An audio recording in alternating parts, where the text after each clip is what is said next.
with Pakistan, we've always built up mythologies. In 48, the mythology was the army should have been allowed to finish the job, take Skardu, take back POK. In 65, why did we give back Haji Pir? And in 71 again, we lost on the negotiating table what we won on the battlefield. These are all mythologies. They're spooked by the notion of nuclear.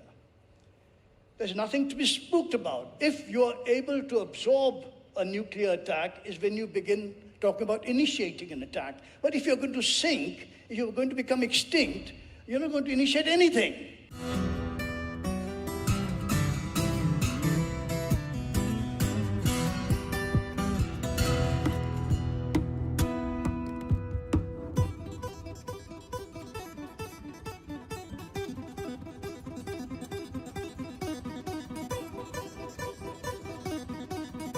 The next session is very, very connected to this. There's the military operation, and then there's the entire framework, global framework and narrative frameworks within which this happens. To decode that, to decode some of the conversations further that I've already had with General Naravane, please welcome on stage two people who, again, have been at the heart of the security dialogue in many different capacities. TCA Raghavan, former High Commissioner to Pakistan, a very veteran diplomat and a writer, and Bharat Karnad, who's written many books on the nuclear security question and is part of CPR and was part of the first National Security Advisory Board. Ladies and gentlemen, please welcome Mr. Raghavan and Bharat Karnad on stage.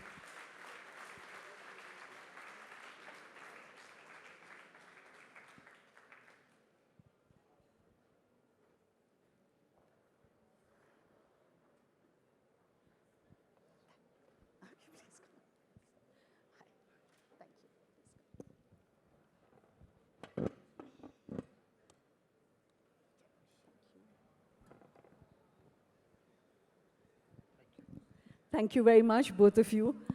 I hope we can deepen some of the questions that I raised with General Naravane. But let me start with you, Mr. Raghavan. You've been High Commissioner to Pakistan. I'm going to pull out of the military operations level of it and really look at the global discourse around this. There's been a lot of concern that with this one terror attack and whatever transpired after that, Pakistan, which had kind of slid off the global imagination, has reasserted itself. In a way, it's almost like the Hamas, that Abraham Accords, Israel and Saudi Arabia were on the verge of signing something. Palestine had been forgotten. Now Pakistan has put itself back, and India and Pakistan have got hyphenated again. What is your assessment of this? Well, first of all, thank you very much for inviting me. But to answer your question, I think we are deluding ourselves in thinking that the world had forgotten about Pakistan. I think many of us in India thought, possibly after 2015, 2016, when Pakistan slid into a deep crisis, that somehow we have graduated beyond Pakistan, or that we have graduated beyond our neighborhood. And certainly what happened over the past 2 months was a reality check. But I don't think the world had ever forgotten about Pakistan. Yes, the US was less interested in this region because it withdrew from Afghanistan, but the fact that this was the 5th largest country in the world in deep crisis, which had nuclear weapons, was certainly always in everyone's minds. So when a military situation arose between what are regarded as being traditional adversaries, an element of hyphenation is inevitable. We shouldn't kid ourselves into thinking that the world will look at us through our eyes. The world looks at us through their eyes and through their interests. But, before I come to Bharat, in all the diplomacy and the movement that has happened, there's definitely been a celebratory story around India. What happened that the world, barring Taiwan and, just one or two other countries, nobody really stood by India resolutely. There's been enough proof after the 2008 attack, after the Pulwama attack, sort of evidence after evidence to show that there are terror infrastructures. The Defense Minister, Khwaja Mohammed himself, has said we've played America's dirty games. Why has all the diplomacy that's happened Why did the global community not rally around India? I think the global community rallied around India in the aftermath of the terrorist attack. Because we don't need to tell the world about the nature of Pakistan. I mean, a lot of our own understanding about Pakistan comes from Western intelligence sources. They have a pretty clinical and granular view of what is the situation in Pakistan today. So there was a great deal of sympathy in the immediate aftermath of the terrorist attack. But once the situation moves away from terrorism to a military standoff between two nuclear powers who are traditional adversaries, perspectives will change.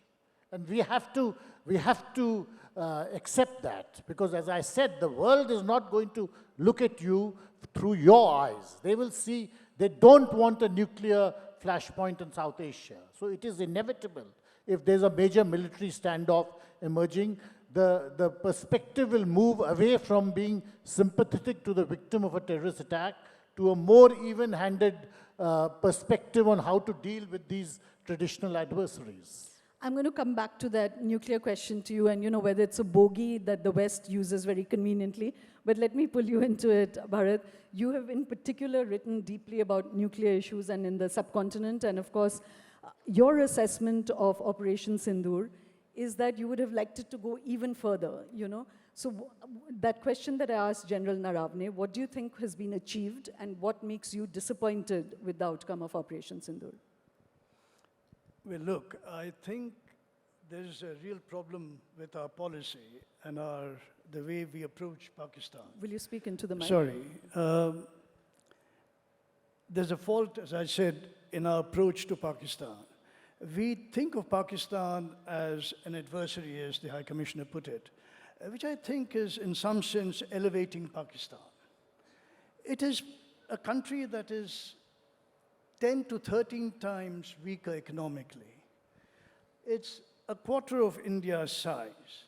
When you make Pakistan an adversary, we reduce ourselves to Pakistan's size, do we not? And this is the unfortunate thing when we talk of hyphenation and so on, because we end up hyphenating ourselves with Pakistan. It's something that's not been understood either by the government or the MBA or anybody else. Now, the point to make about Sindoor is this. If the idea was that for the first time we have crossed certain thresholds, for instance, we call the nuclear bluff. How? Because earlier the Pakistanis put out that if you're going to hit any targets across the international border, not the line of control, which is disputed territory, we'd be free to go first use. Well, what happened? Nothing. Which is what I've been saying for 30 years. The reason being, it's all very well for Pakistan to jump up and down and talk about first use. But are the Pakistanis not professional? By the way, let me just vouch for the professionalism, the Pakistan Army in particular. There's something called an exchange ratio, which the general would be, better, positioned to explain. But exchange ratio means the ratio of destruction you impose on the enemy vis-a-vis the destruction that you suffer. In a nuclear war, let's be very clear. Fortunately, there have been no nuclear wars. So what we have are a whole bunch of war games played all over the place. And in thousands of such games, iterative games, war games of the nuclear tripwire and so on, including here in the NSC, where we have played games, the exchange ratio is this. 2 Indian cities will be lost. Yes. For the extinction of Pakistan as a social organism. Why is that? Because most of Pakistan's population centers, wealth-producing centers, lie within 50 kilometers from the border, north to south in a corridor. It's very easy to take out. If you're a physicist amongst you, if you have 20 kiloton weapons, blowing up the corridor in various places, if you space them right, you can virtually make Pakistan extinct. The Pakistanis know it. Everybody else and the uncles knows it, except perhaps we, because we jump up and down. Our media doesn't understand anything about nuclear matters. Neither do I must say, our MEA and our government, because they're spooked by the notion of nuclear. There's nothing to be spooked about. If you're able to absorb a nuclear attack is when you begin talking about initiating an attack. But if you're going to sink, if you're going to become extinct, you're not going to initiate anything, which is what has been proved this time around. So it's a good thing. Now, what happened on May 10th, if you give me 2 minutes?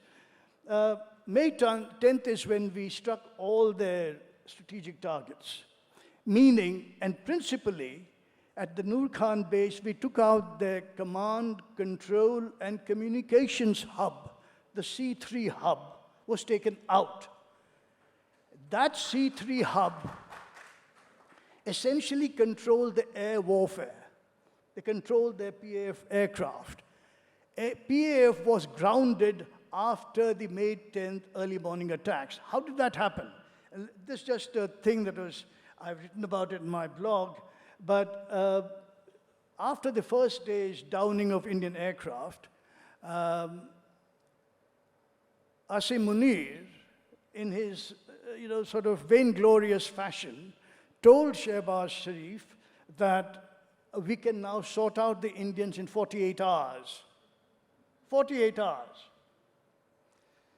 This was picked up by Indian intelligence and the Indian government, and this is the nature of our intramural conflict. These are not serious wars. I don't take India-Pakistan wars as serious wars. A 3-day war is not a war. But let me just finish. Yes. So if you're talking about wars, then you have to be more serious. What I really think is important, pertinent to India-Pakistan wars is what Major General Palit, D.K. Palit, perhaps the finest scholar soldier the Indian Army or the Indian military has produced, called them. He called them communal riots with tanks. Now, if that is the case, then you have to wonder how serious you were to take advantage of the opportunities offered you. Here, all the PAF was down. You had established air dominance. What should you have done by way of an enduring solution? I've written that what you should have done, and this is, by the way, on April 22nd when I wrote it, we should have thought and prepared for taking Hajipir salient. Why Hajipir salient? But if you took the salient, you'd immediately rationalize the LOC. You would then deny the infiltration route, the main infiltration route into Srinagar Valley, when you take the Hajipir salient. And you would have sent across a very, very, very hard message to the Pakistanis that because this is across the LOC, and because they had suspended the Simla Accord of 1972, and it was therefore a ceasefire line. They stressed it again. A ceasefire line under international law can be changed to your advantage using military means.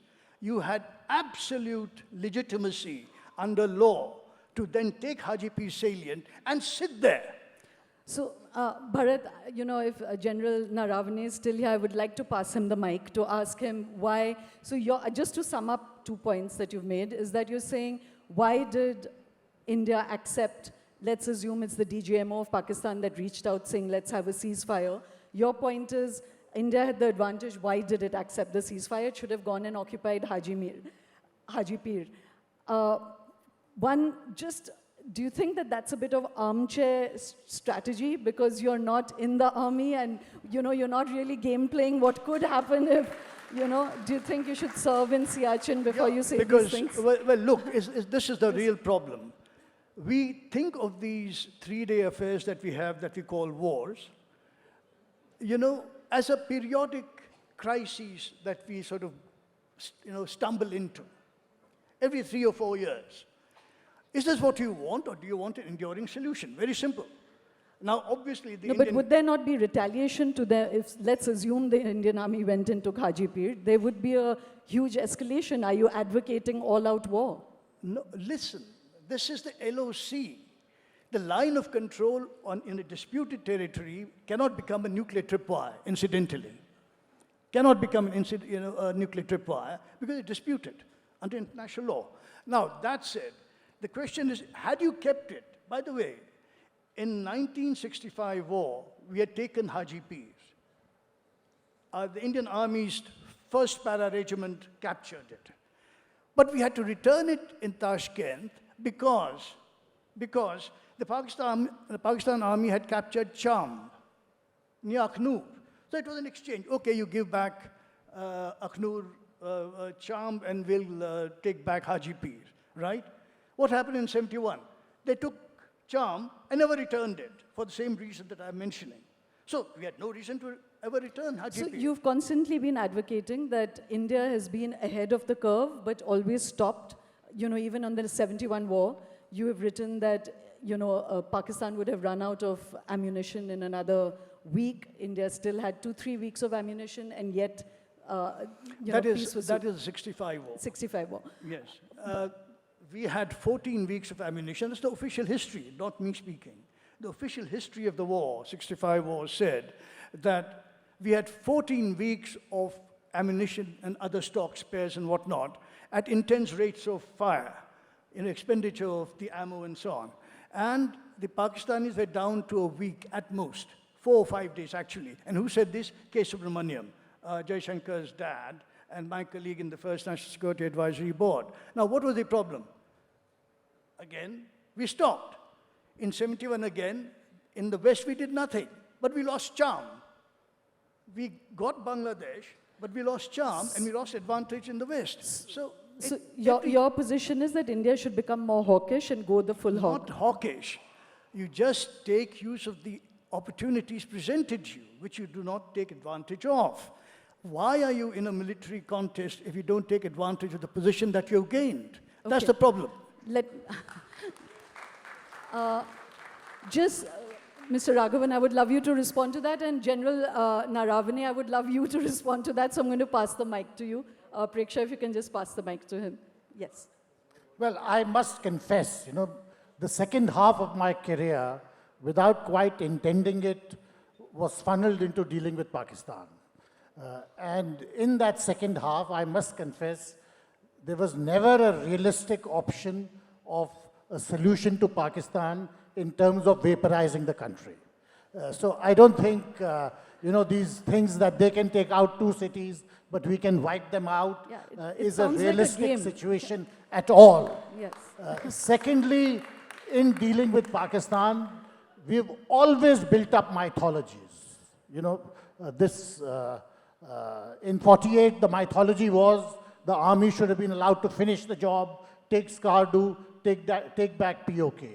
In 65, why did we give back Haji Pir? And we, in 71 again, we lost on the negotiating table what we won on the battlefield. These are all mythologies. And if you look into the actual historical archive, you will realize that, in fact, like most mythologies, they have very little factual or evidential basis. You deal with a very, very difficult neighbor. There are no easy solutions. There's no easy diplomatic solution. There's no easy military solution. It's not as if a military option is going to change the nature of Pakistan.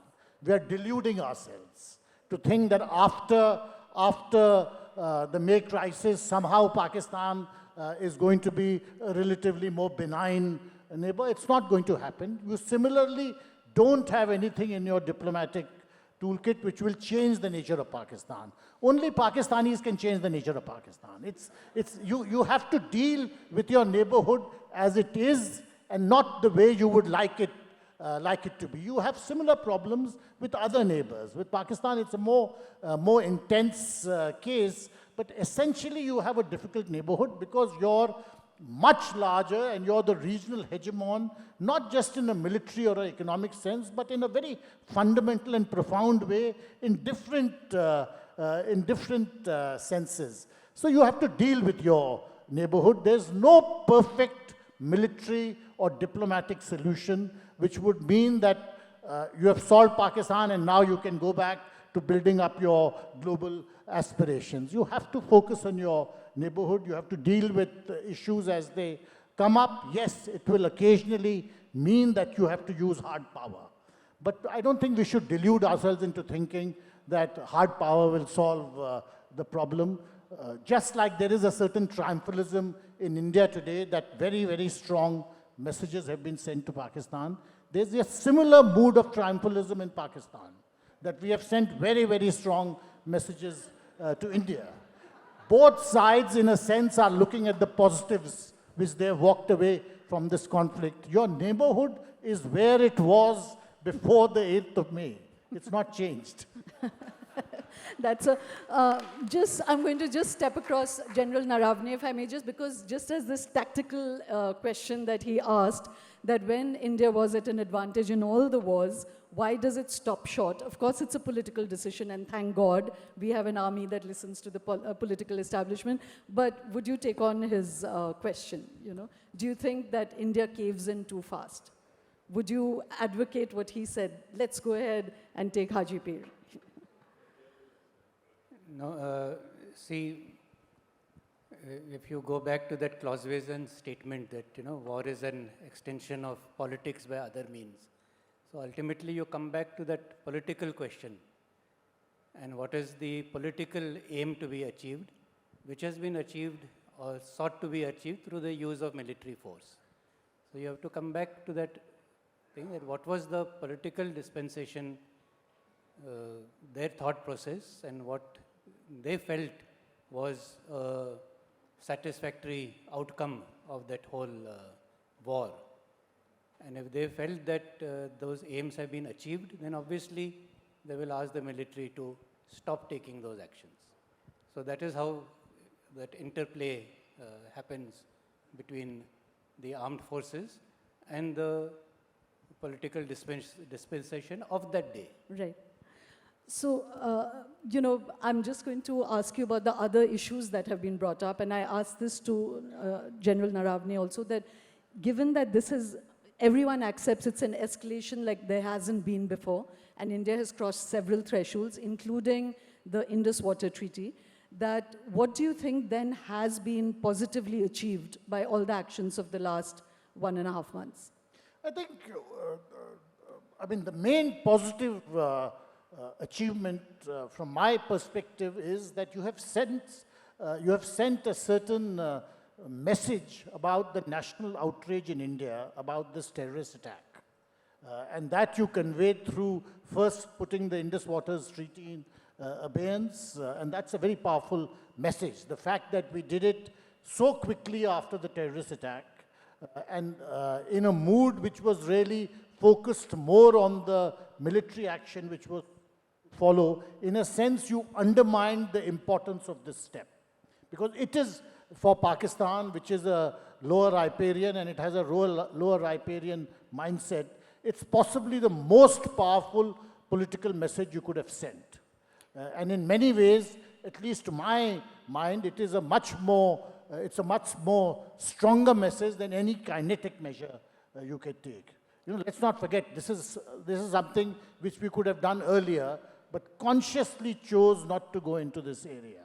So it is possibly the most powerful arrow you had in your quiver, but as I said, you took it very quickly.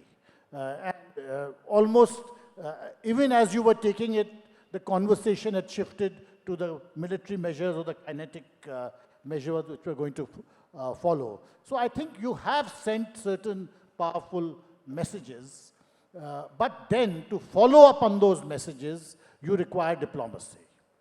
And you cannot have a touch-me-not attitude that I won't engage with Pakistan because of X, Y, Z. Because if you take that position, then you can't follow up or you cannot capitalize on the messages which you have sent.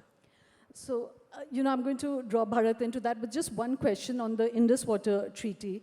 80% of Pakistan's water runs through India first. What was the rationale why, India agreed to take only 15% of that water?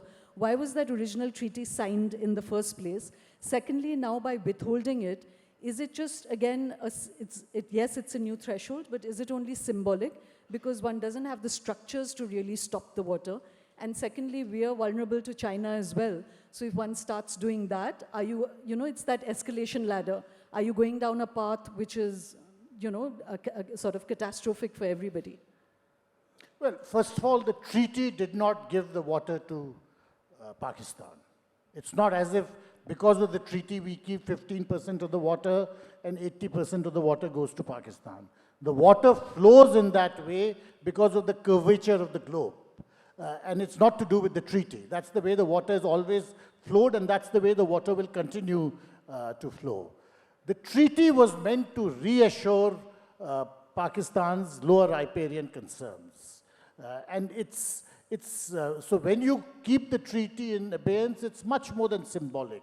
It's true, you don't have the infrastructure to immediately stop the water. You will never have that infrastructure.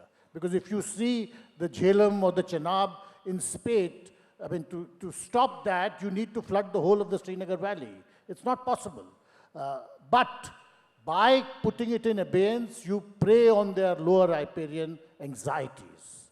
And those anxieties run very, very deep. And as I said, it's possibly the most powerful political instrument you have in your quiver. Mr. Raghavan, sorry for calling you out on that, but do you think we are, like you said, don't buy into your own delusions.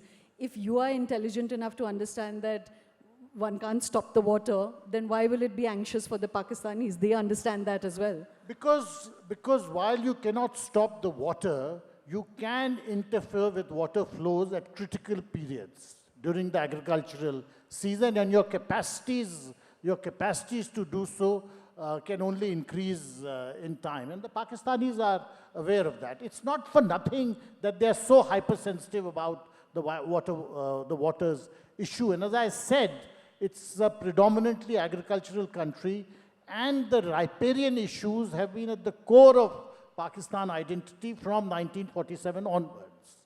So this point about withholding a drop of water as an act of war, it goes to the fundamentals of the creation of Pakistan in 1947, 1948.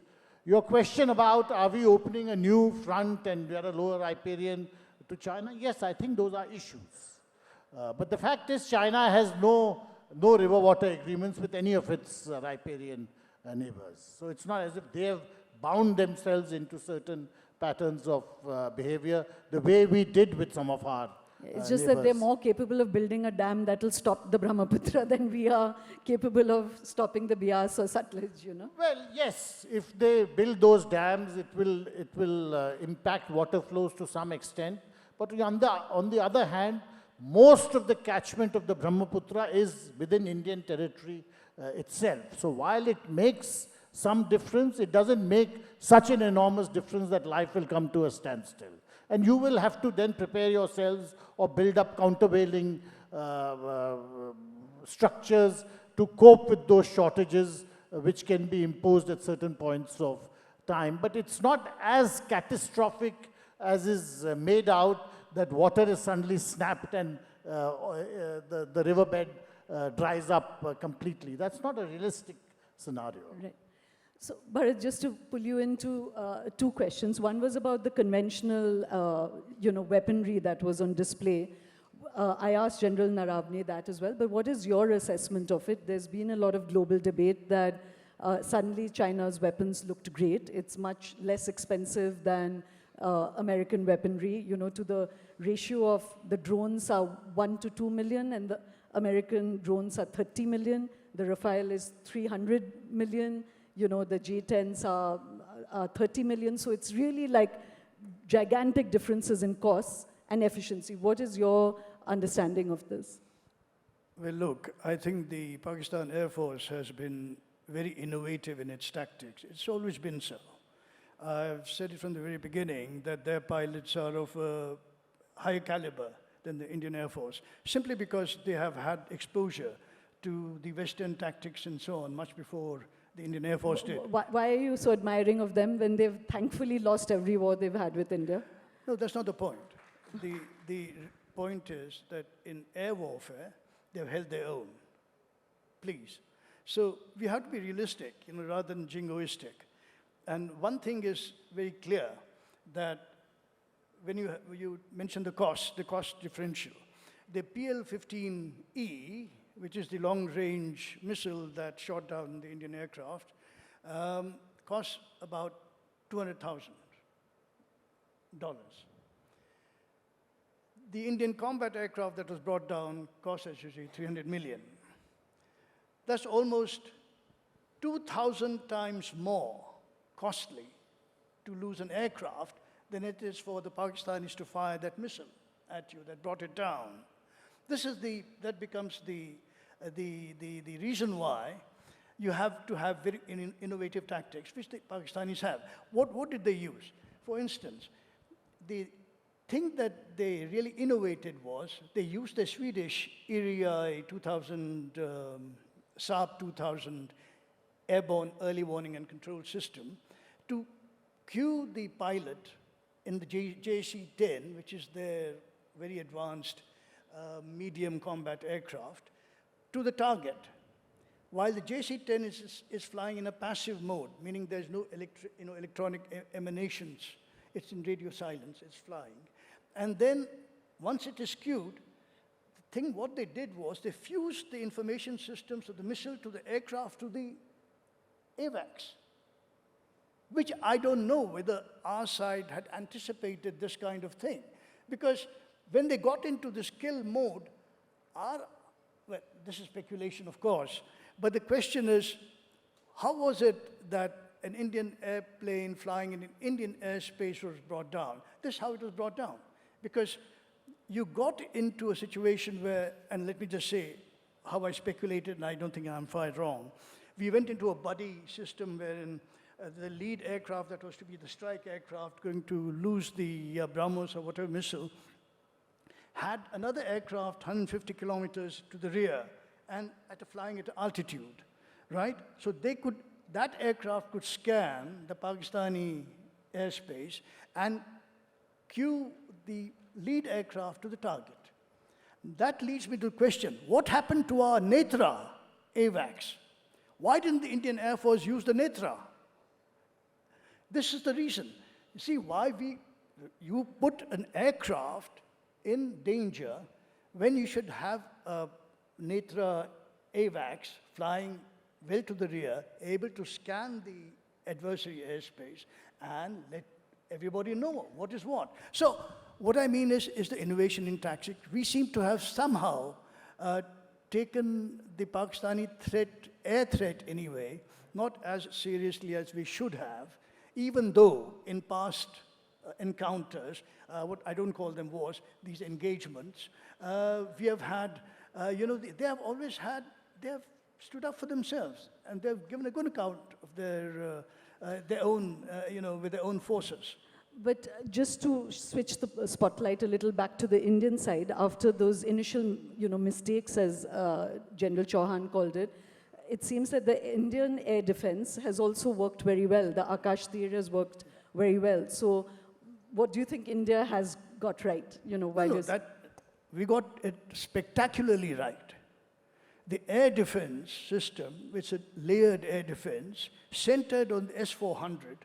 So it starts at, up to 350 kilometers range with tiered and layered kind of air defense missiles and so on and so forth.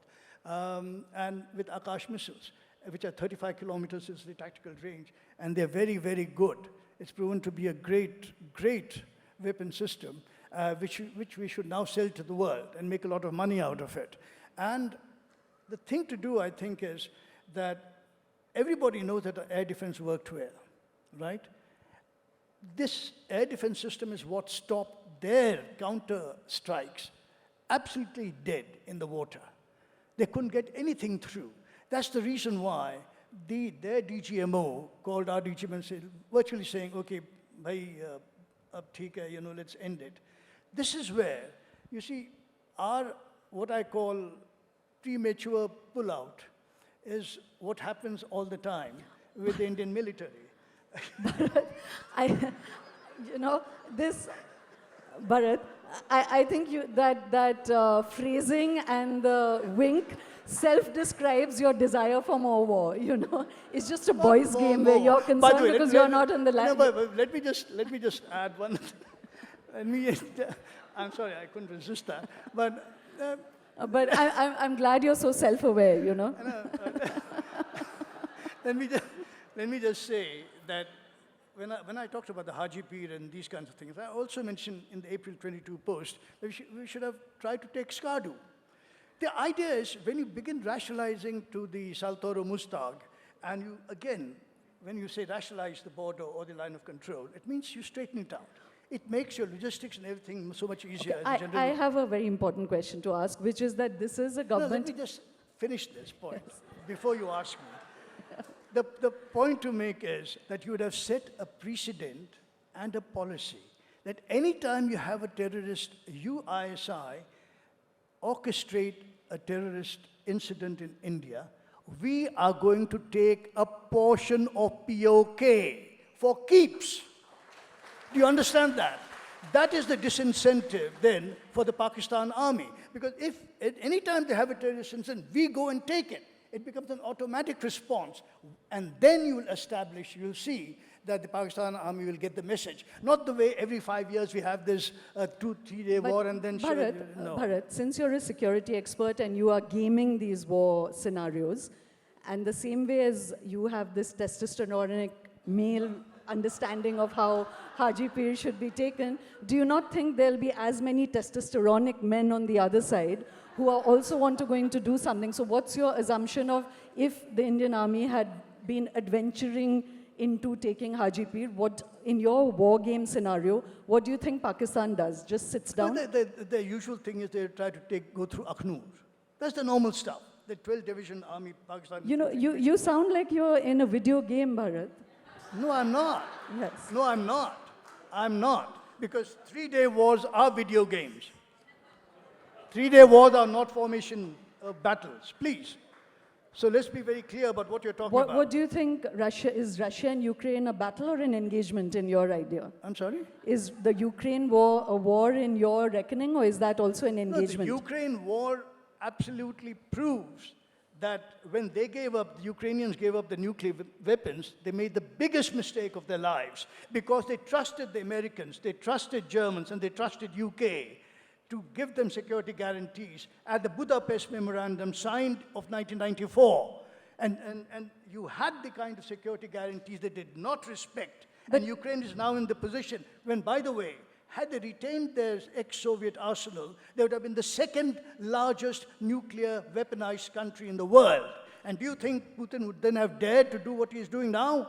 But Bharat, you're kind of contradicting yourself because you just said that having nuclear weapons for Pakistan is of no consequence. Very different things.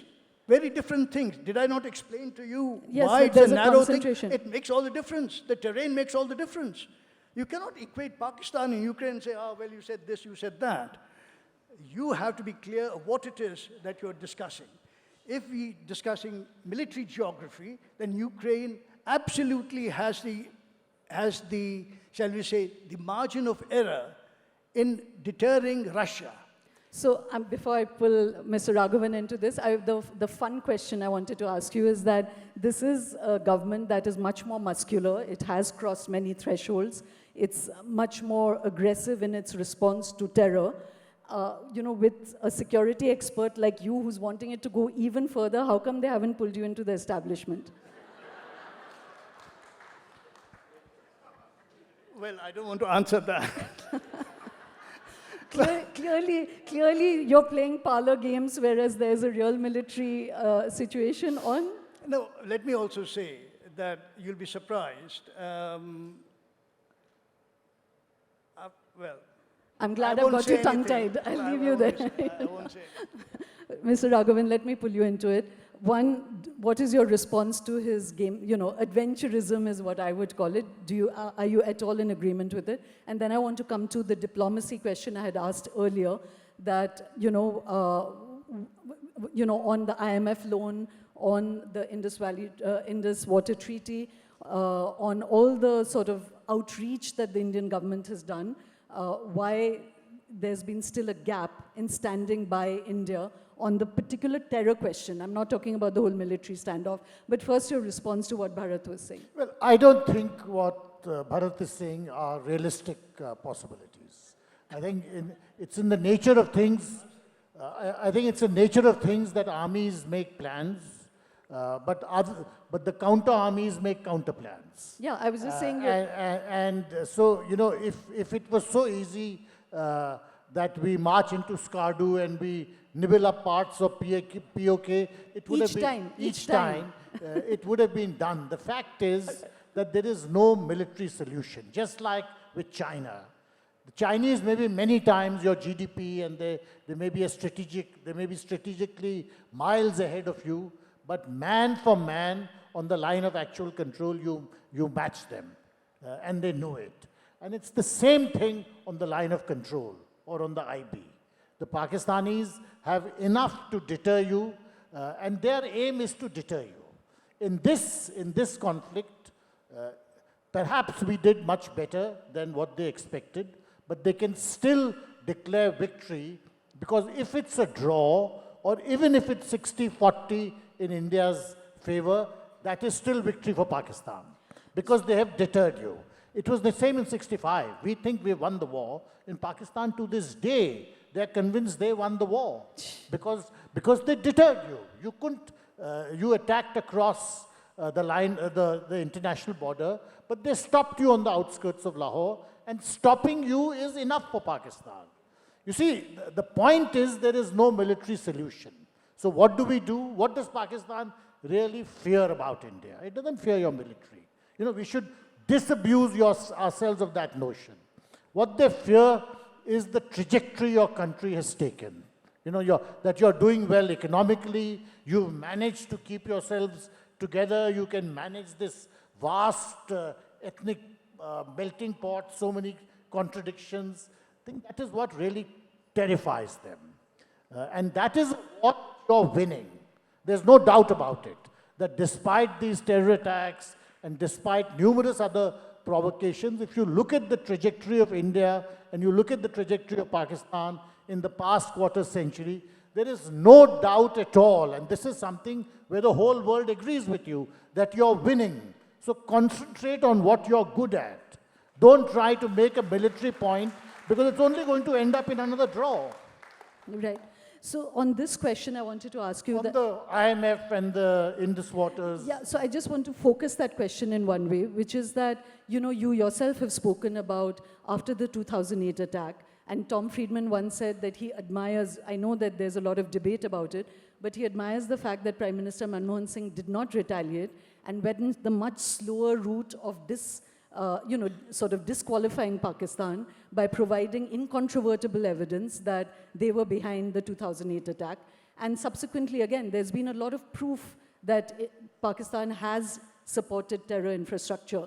Why is that still, in quotes, word in the world? In what way is Indian diplomacy failing? No, I don't think it's a failure of diplomacy. You see, how the world sees evidence has not to do with the evidence.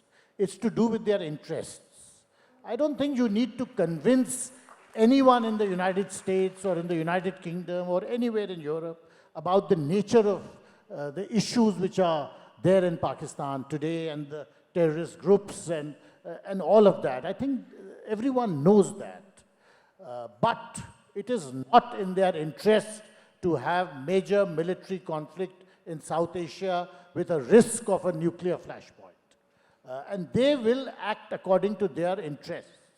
They will not look at it from, as I said, from your perspective or from the point of view of the provocations which we have to face up to. No, their point is that we don't want this escalation ladder to get out of control. And they will do what they can to make sure that that issue remains the principal point of focus. So we don't have to buy that. We have to act in terms of our own interests, but I don't think we should think that we should kid ourselves that with smarter diplomacy or better diplomacy or keeping a tighter control on the narrative, we can somehow change that. You can't. Right. So just, you know, we are running out of time. We have to have a cocktail break now, but just last question to both of you, that, you know, it's a world order that is definitely, you know, unshackled. There's a new emerging order. India has been very clear in calling out the hypocrisies of American exceptionalism, It's playing, it has JVs now with countries rather than alliances. It's a new version of non-alignment, which is that you serve your own interest. Again, other diplomats like Nirupama Rao and others have been saying that maybe one has reached the edge of plurilateralism and one should, maybe I'm misquoting her, so let me not name her. There are others saying that India should enter alliances now rather than be plurilateral in its JVs with countries. What do you think about that? I think our interests are, too contradictory and too diverse to think of managing an alliance system easily. It won't happen. I think one of your central problems is in your neighborhood, partly to do with China, but also partly to do with Pakistan, with Bangladesh. I think with Pakistan, we have to be very clear, and I think we need to draw certain lessons from the history of our interface with Pakistan. And my takeaway from what has happened in the last 2 months, I think in our minds, we have to be clinical about what is relatively good Pakistani behavior and what is bad Pakistani behavior.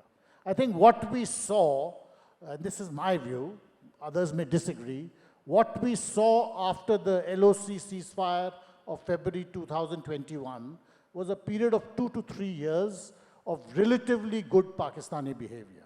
And I underline relatively. The nature of the beast was the same, but it was behaving a little better. And I think that when that happens in our neighborhood, we have to be much more proactive diplomatically. There, I just want to ask you that maybe they were behaving better because they were in terrible economic crisis. America had stopped funding them. Yes. And now the IMF loan is going to embolden them. But I don't think the IMF loan, makes such a big difference to Pakistan's economy that they suddenly turn on the terror tap. They're turning on the terror tap for other reasons, which are to do with what they see India running away with the ball in Kashmir, and they think they need to check that. It's not because of the IMF loan coming in. The point is that if there is a phase of relatively good Pakistani behavior, what do you do then? I don't think you should deal with Pakistan monochromatically, that this is bad, and unless bad becomes good, there's nothing to be done. Because the world is much too complicated than to proceed on those simplistic assumptions. So, Bharat, I'll come to you for last words. What do you think? That has India been following a good path in this very chaotic new global order in actually just creating, relationships of self-interest devoid of ideological frameworks? The real problem is, if you recall, you raised the issue about why it is that we have had no support from anybody. No one has bought into our narrative. And the reason, I think, is what our Prime Minister told Zelensky and Putin, that this is not an age for war. Now, so it has that particular rhetoric has come back and bit us in our arse. So what happens now? Speak into the mic. So I'm glad you didn't speak that into the mic. But the point, I think, is that if you're going to be diffident in your foreign policy, as we have been, I'm sorry, you can use a lot of rhetoric about peace, this, that, and the other, but our foreign policy is essentially very recessive. Sorry? Recessive. Recessive, right? Why? We bill ourselves as a proto-great power, do we not? We want to be Vishwamitra, Vishwaguru, Vishwa this, Vishwa that. Now, the problem with this is that the basic predicate of being a great power is that you have to have a pacified neighborhood. And we fall at the first obstacle. Not one neighbor of ours is friendly to us, other than Bhutan, and they are being courted by the Chinese, right? So, who are our friends in our immediate neighborhood that we can rely on? Not one. Whose fault is that? I would suggest it is our fault. Why? Because, and this is my favorite theme, if from the very beginning, our military was shaped to deal, even after 1971, when we had literally bisected Pakistan, made an independent wing of one of its parts, how come our military did not then shape and realign and orientate towards China as the main and primary enemy, adversary to prepare against. You still have three-strike course, completely inappropriate force structure. No wonder you can't deal with, the kind of crises that the Chinese can precipitate at will on the border.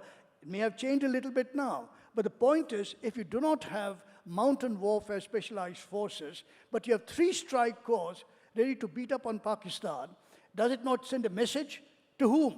Both to the Chinese and to the Pakistanis. To the Pakistanis, that these guys, in a sense, have elevated us to be their main adversary, and to the Chinese, that these guys are idiots. These are strategic pygmies. They cannot deal. I mean, why do they think they are so, shall we say, literally condescending? I remember the former defense minister, K.C. Pant. I was advisor defense expenditure to the 10th Finance Commission. He was chair. And K.C. Pant told me that he had gone to, as a defense minister during Rajiv Gandhi's time, he had gone to Beijing. And he innocently asked, I don't know how innocently, but he asked of the Chinese host, well, what do you think about India, in your threat kind of perception? And he says, you're not on our radar. And he was taken aback. And I told Mr. Pant, why should you be surprised? Why should you be surprised if no one gives a damn for you, because your military is not focused on China, and your things is to beat up on Pakistan all the time? I just have to put a hard stop on this. Pardon my adjectives, but but I just want to say that when you're sort of speaking about Pacific neighbors, America has Mexico pacified, but we must remember that India, still with all these difficult situations, one, we don't have a reputation for adventurism. We don't have a reputation for first attack. We have a reputation for proportionality. We have a respect. Let's not think what the world thinks of us. We respect ourselves. And that's not how many countries are feeling about themselves, because they are economically, socially, politically in turmoil. We're not doing so badly relatively. So I think there are many things to sort of respect about India beyond the party games of how we can destroy China, Pakistan, and Bangladesh. Forgive me for taking the moderator's advantage on this. I will allow the audience to speak with you.